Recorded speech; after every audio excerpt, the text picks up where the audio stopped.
ஓம் சக்தி. குருவின் நாமஜபம் என்பது குருவின் பெயரை மனதால் அல்லது வாயால் தொடர்ந்து உச்சரித்தல் ஆகும். ஆன்மீக வாழ்வில் மிகவும் முக்கியமான சாதனையாக இது கருதப்படுகிறது. இதன் பயன்களை பார்க்கலாம். நம் மனம் எப்பொழுதும் ஓடிக்கொண்டே இருக்கிறது. நாம் ஜெபம் செய்யும்போது மனம் அமைதியாகி பதட்டம், கவலைகள் குறையும். ஒருமைப்பாடு அதிகரிக்கும். அதாவது ஒரே நாமத்தை தொடர்ந்து ஜெபிப்பதால் மனம் சிதறாமல் ஒரே இடத்தில் நிலையாக இருக்கும். பயம், கோபம், பொறாமை போன்ற எதிர்மறை எண்ணங்கள் மெதுவாக குறைந்து நல்ல எண்ணங்கள் வளர்கின்றன. மனதை தூய்மைப்படுத்தி குருவினுடன் உள்ள இணைப்பை வலுப்படுத்துகிறது. ஒரு சிலருக்கு குரு நாமஜபம் ஒரு தியானம் போல செயல்பட்டு இரத்த அழுத்தம், மன அழுத்தம் போன்றவை குறைய உதவுகிறது. கடினமான சூழ்நிலைகளில் மன உறுதியையும் நம்பிக்கையும் குருநாம ஜபம் அளிக்கிறது.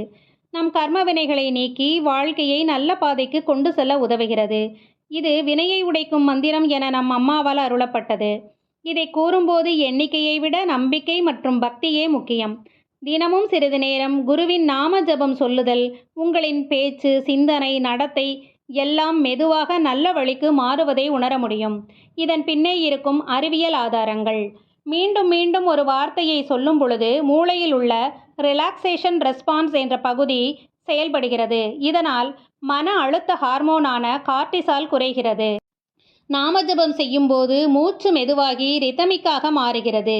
இது மூளையில் உள்ள பாராசிம்பத்தட்டிக் நர்வஸ் சிஸ்டம் என்ற பகுதியை இயங்கச் செய்து உடலை அமைதியாக்குகிறது. இதய துடிப்பு, இரத்த அழுத்தம் குறைகிறது. மூளையில் பாசிட்டிவ் நியூரல் பாத்வேஸ் உருவாக்கம் நடைபெறுகிறது. இதை நியூரோ பிளாஸ்டிசிட்டி என்றும் சொல்வார்கள். நாமங்களின் ஒலி அதிர்வுகள் உடலுக்குள் அதிர்வுகளை உருவாக்கி மன அமைதியை தருகிறது. எனவே நமது அம்மாவின் திருவடி மந்திரமான ஓம் சக்தியே ஆன்மீக குரு அருள் திரு பங்காரு அடிகளார் அவர்களின் திருவடிகளே சரணமம்மா என்ற நாம ஜபத்தை உச்சரித்து உரு ஏற்றி குருவருள் பெறுவோம். நமது சேனலில் காலை மற்றும் மாலை 5:45 மணி முதல் 6 மணி வரை நடைபெறும் 108 முறை ஜபிக்கும் நாம வழிபாட்டில் கலந்து கொள்ள அனைவரையும் அழைக்கிறோம். ஓம் சக்தி.